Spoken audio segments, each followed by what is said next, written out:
Bonjour, vous écoutez Décrassage, le podcast sport de l'Indépendant, temps additionnel, 5 minutes chrono. On commence ce lundi avec du MMA avec le combat qu'il ne fallait pas rater ce week-end. La superstar irlandaise des arts martiaux mixtes, Conor McGregor s'est fait mettre KO par l'américain Dustin Poirier dès la deuxième reprise de leur combat en UFC, ce dimanche à Abu Dhabi. McGregor faisait son retour dans l'octogone un an après sa dernière apparition. Poirier l'a surpris d'une gauche qui l'a fait chuter avant que l'arbitre Herb Dean ne mette fin au combat au bout de 2 minutes et 32 secondes dans la deuxième reprise.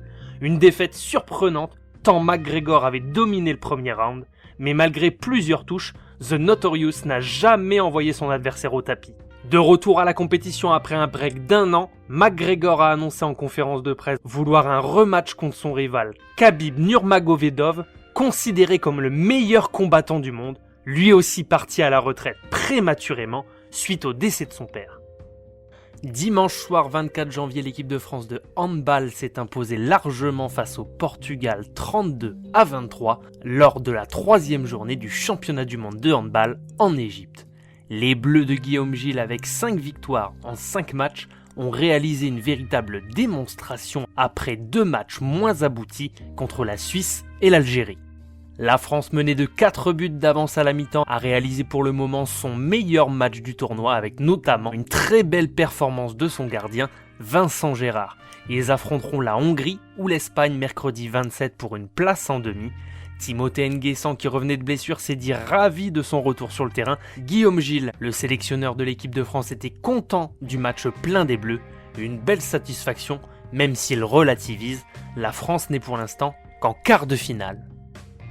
Samedi 23 au stade Louis II, l'AS Monaco recevait l'Olympique de Marseille pour le compte de la 21e journée de Ligue 1 Uber Eats.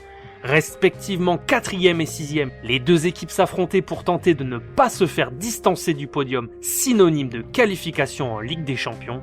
Entre les deux équipes, les dynamiques sont opposées.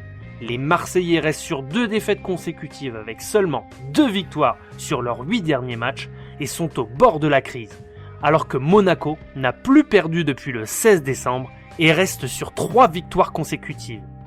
L'OM aligne sur le terrain Benedetto en pointe, Radonjic et Florian Thauvin en attaque.